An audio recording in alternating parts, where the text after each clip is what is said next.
A man was arrested last Friday, and it wasn't the normal drug dealer or mafia boss or whatever. It was a father of 7 who is a pro life activist that makes a habit of trying to help women not kill their babies. And as a side note, this dangerous man also helps other men quit their porn addictions. Anyway, this father of 7 was arrested in front of his family at gunpoint last Friday by 20 to 30 armed FBI agents and hauled off to a holding facility. We'll look at that story. Also, a poor British lady gets traumatized by men walking in on her in the changing room of a store because progress, I guess. Finally, we look to Adam Levine's indiscretion over Insta and how it's now cool to apparently have biblical values. I know that is not the conclusion that most people are coming to on this crazy meme fest, but I'd like to get there if we can. At any rate, I'm Matt Odegaard, and this is Church Public.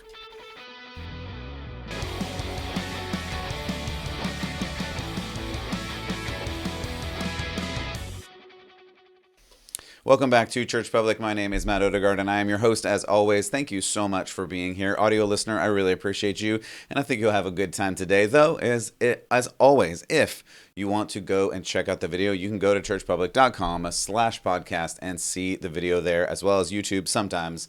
If I'm still there, who knows what happens after today. Anyway, thank you so much for being part of this show. It's a labor of love to try and help you understand current events from a Christian perspective. That's my goal. Current events from a Christian perspective. Well, I can't talk today.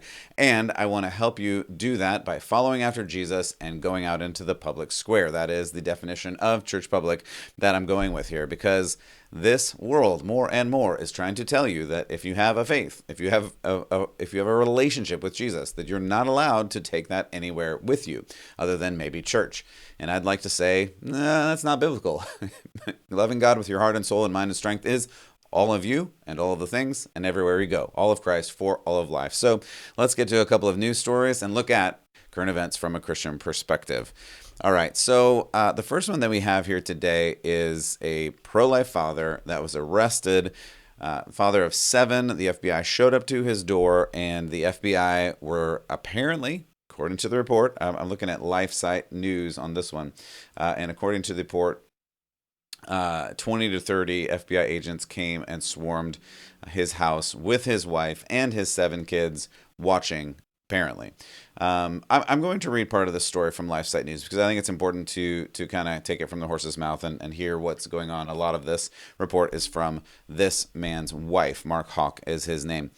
But before we get there, I want to tell the story from another perspective because I think it's important to understand things from different perspectives. And this is what do I say? This is kind of my retelling of this story from a different side that I've not heard anywhere, but I think is important to understand.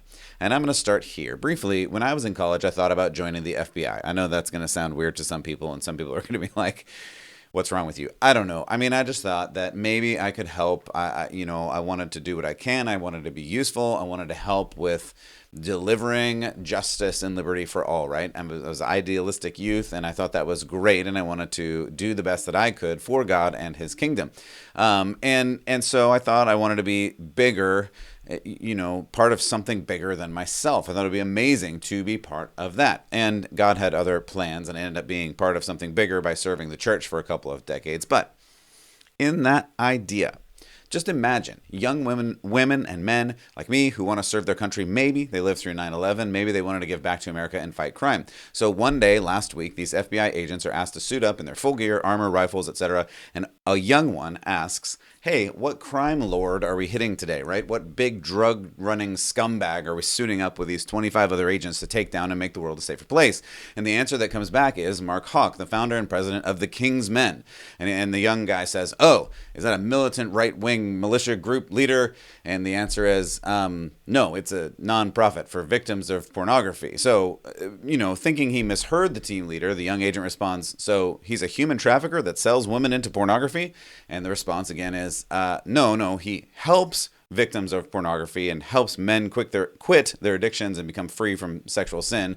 You see, he was protesting outside of Planned Parenthood a while back, and someone was kind of like attacking his 12-year-old son, and so he was getting really close to his 12-year-old son. So this guy pushed back on him, and actually he went to court for it, and actually the court said that he was innocent in it, but we need to go arrest him in front of his wife and his 7 kids with 20 to 30 SWAT team members because he is very dangerous. Now, I'll stop the story here and say the actual interactions in the story never happened, probably, but they should have. I mean, Mr. Hawk was actually arrested by 20 to 30 FBI SWAT team members in full gear, apparently with guns drawn on Friday, September 23rd. So let's read a little bit about this story. This is according to LifeSite News. Now, the dramatization that I gave you earlier is not actual news. I made a lot of that up, except for some of the details in the story, as we'll hear right now. A well-known pro-life author, sidewalk counselor, father of 7, was arrested by the Federal Bureau of Investigation Friday, September 23rd. He is the founder and president of the King's Men, which promotes healing for victims of pornography addiction and promotes Christian virtues among men in the United States and Europe. Again, sounds like a terrible person. Or a wonderful guy. Anyway, look, and by the way, here's a picture of him. If you're just listening, this is a picture of him and his wife. It looks like they're on church steps. Looks like an Easter picture to me. And they have 7 children in between them. I mean, looks can be deceiving, but looks like a really nice guy. Anyway, so according to his wife, Ryan Marie, spoke with LifeSite News, he drives 2 hours south to Philadelphia every Wednesday to sidewalk counsel for 6 to 8 hours at 2 different abortion centers. So, Ryan Marie, his wife, is a homeschooling mother, described how the SWAT team of 25 to 30 FBI agents swarmed their property with around 15 vehicles, 7:05 a.m., September the 23rd, Friday. Having quickly surrounded the house with rifles in firing position, she says, quote, they started pounding on the door and yelling for us to open it. Before opening the door, she explained her husband tried to calm them, saying, please, I will open the door, but please, my children are in the home. I have 7 babies in the house, but they just kept pounding and screaming. Again, I'm reading from the LifeSite News article. When Mark, opened the door, they had big, huge rifles pointed at Mark and pointed at me and kind of pointed through the house. When they came in, they ordered the kids to stay upstairs, she says. The staircase is open, so the kids were all at the top of the stairs, faces the front door, and I was on the stairs as well coming down. The kids were all just screaming. It was very scary and traumatic. After asking them, this is Miss Ryan Marie, again, after asking them why they were in the house, the agent said they were there to arrest Mark. She asked for their warrant. They said, quote, they were going to take him whether they had a warrant or not, end quote. This is terrible. All right. Ryan Marie protested, said, this is kidnapping. Quote, you cannot just come to a person's house and kidnap them at gunpoint, end quote. Which, of course, they agreed to get the warrant from her. At this point, Mark asked her to get him a sweatshirt and his rosary, because he's Catholic, and when they returned, they had already loaded him into the vehicle, so he did not get either of those things. They provided the first page of the warrant and said they were taking him to the federal building in downtown Philadelphia. After they had taken Mark, the kids were screaming, and he was their best friend. The FBI agents kind of softened a bit. I think they realized what was happening, or maybe they actually looked at the warrant. They looked pretty ashamed at what had just happened. Listen, people, this is the thing, right? This is the point where I'd like to pause in this story and say, that's why I told the story from the other perspective. If you're an FBI agent, a law enforcement officer, I have total respect for you. But if you sign on to doing something like this, you've lost it all. I mean, you have missed the plot. You've missed the point. You're missing what is going on here. And it seems like more and more these types of things are happening. And this is a problem. This is a problem in morality. If people who signed up to do something good and fight, liberty and justice for all and do all of this and get bad guys, when you turn your sights on somebody like this. Now, back to a little bit of the story, because you need to know why this happened. So, let me see. Let me get to the point of the story here. So, Mark, again, had often gone to protest in front of abortion clinics. Fine. He took his eldest son, who was 12 at the time. This was last year, 2021. So there was according to Mark and his wife, Ryan Marie, there was a pro-abortion protester who would speak to the boy saying, quote, crude, inappropriate, and disgusting things, and I'm not going to read any of them here. And it even says in this article other statements that were too vulgar for her to convey here. So, that's great. Repeatedly, Mark would tell this man, this pro-abortion man, that he did not have permission to speak to his 12-year-old son. Please refrain from doing so. He kept doing it and kind of came into his son's personal space, obscenely ridiculing his father. At this point, Mark shoved him away from his child, and the guy fell back. Mark said he did not have any injuries or anything, and the case was thrown out of court in early summer. So here's the deal. It went to court. Whatever this incident was, went to court.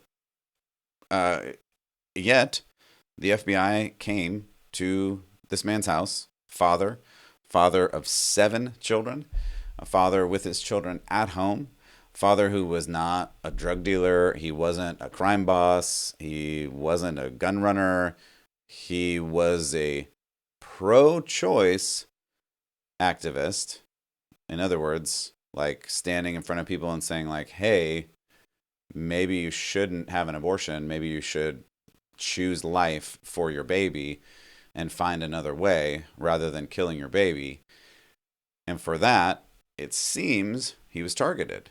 And this is a very satanic effort. And I say that clearly, and I want to say that strongly because this administration has apparently chosen a direction that is not Christian. They've chosen a direction that is going towards, I don't know what else to say, the satanic. And don't take it from me. There is a man who has been appointed as the head of the monkeypox, the monkeypox leadership investigation board or something. I don't know his exact title, something like that. And I mean, I hate even like showing you this picture, but this is him. And if you're just watching or if you're just listening, it's probably better. But he has a pentagram on his chest in this picture in leather. That's all I can take of that. And in other pictures, he has a pentagram on his hat. He has a pentagram tattoo. And who knows if that's for real or not, but this is the direction, right? These types of people, and we have other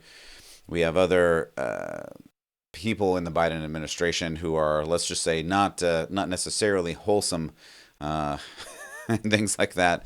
I won't get into all of that today. Maybe who I'm talking about. But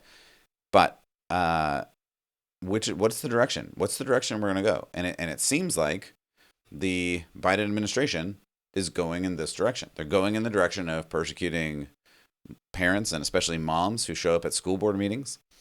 Apparently, they're prosecuting pro-life members. In March, FBI rounded up 9 or 10 pro-life activists, including Joan Andrews Bell, with SWAT teams as well. And just a reminder, there have currently been 0 arrests for the dozens of attacks on pro-life centers and churches, and at least 18 of which, I reported on this the other day, but 18 of which, of these attacks, like firebombing and vandalism and destruction, remember they posted the thing that said, if Roe is not safe, neither are you, right? Words like that. And Jane's Revenge, the organization, has actually taken credit for these things, and yet 0 arrests for any of these events, which are similar in stature. In fact, according to this report, the reason that they give for this arrest is the FACE, Act that protects people from intimidation and attacks on abortion clinics. But written into that act, it also protects people in churches and pregnancy centers. Both of those things are in there. But it's clearly not one for one. This poor guy, with his family present, was taken at gunpoint by the authorities.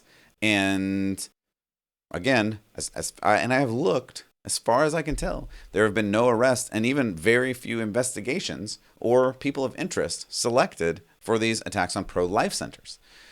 And this shows you the double standard. I know we talk about that a lot, but it shows you that there's just not that much interest in going after people who are real criminals, and there's clearly interest in people who go against the narrative, especially people. I mean, if you're just watching, again, I'm going to point to my Bible a lot. People who stand for biblical values, people who stand for life. It seems that law enforcement is going after them. Now, I'm going to say this again. I have huge respect for law enforcement. It is necessary.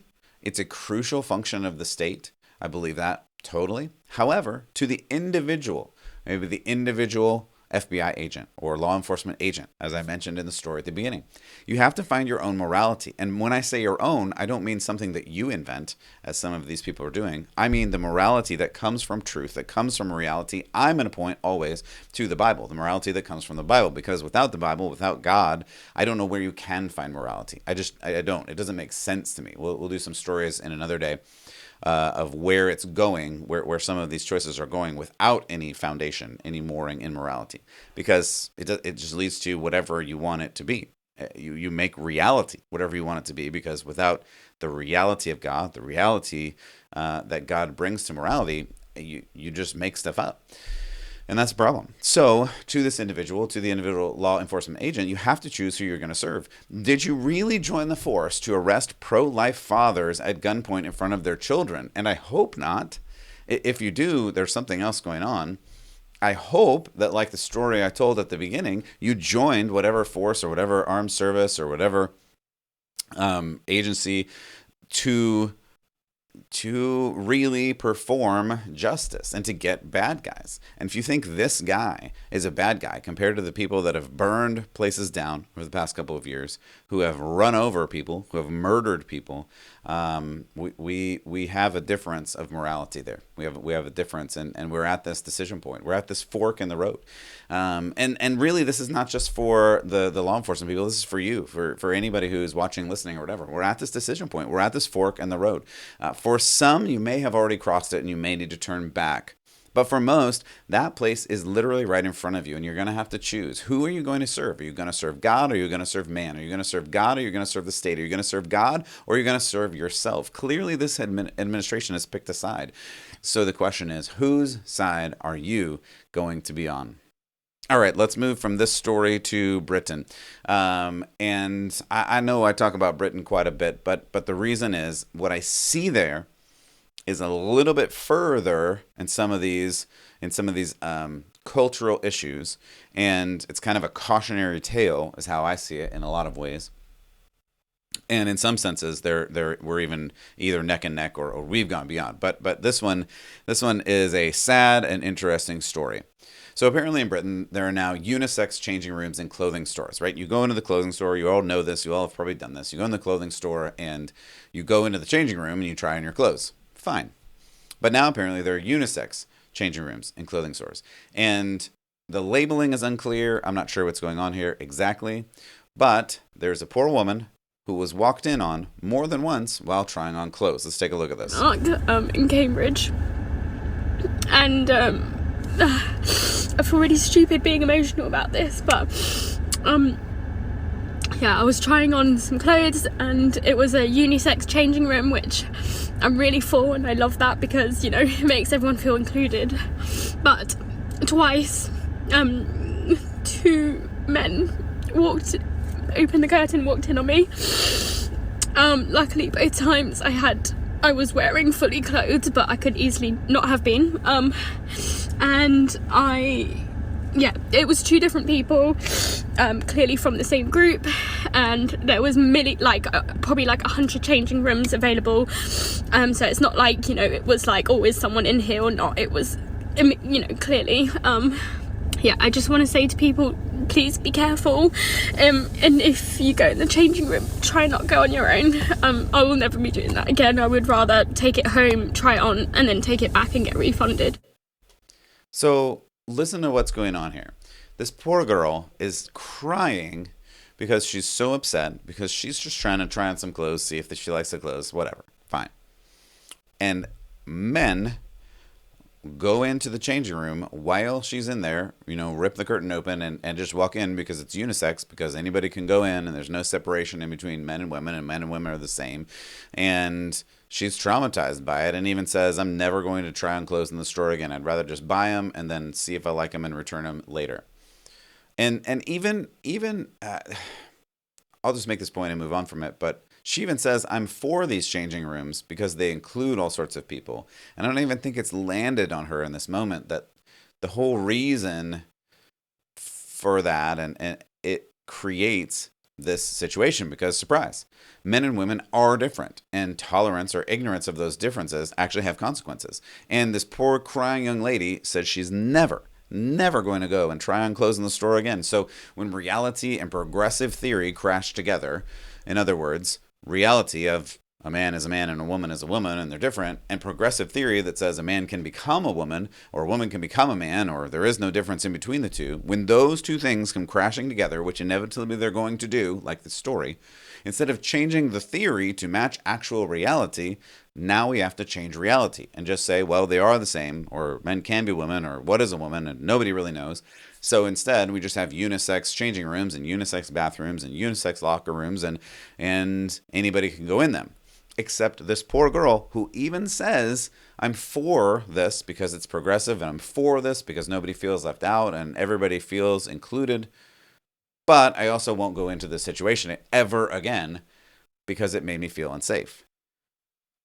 Do you see how there's a reality and it's going to crash in? Because reality, you can't stop reality. You can't stop biology. You can pretend, you can put on whatever you want to put on, but it's not real.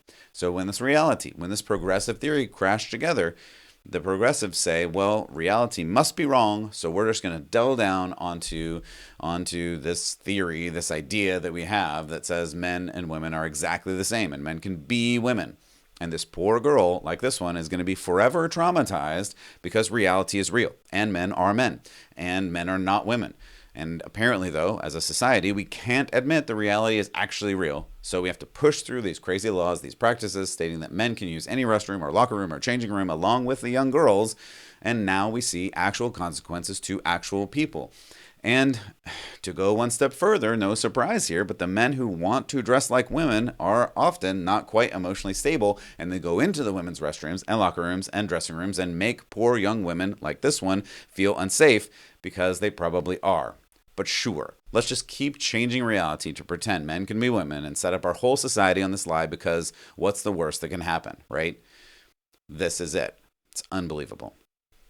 All right, I got a little ranty there. So, in other news, we're going to turn to Adam Levine. And this, I don't even want to talk about this story, but we have to talk about the story. And here's the deal. Here's the reason that we have to talk about this story. You've probably seen the memes. I'm going to barely show any of the memes because I don't care and I don't want to share any of the memes. And most of the memes are not appropriate anyway.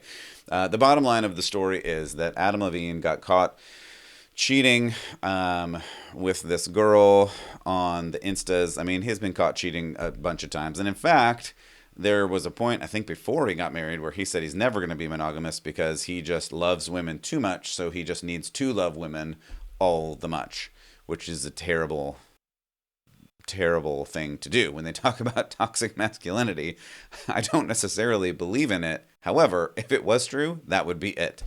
And yet somehow he's garnered sympathy through this whole thing, but maybe not in this latest controversy where over the DMs this girl, I don't even know what her name is, something Stroh, Summer Stroh or something like that.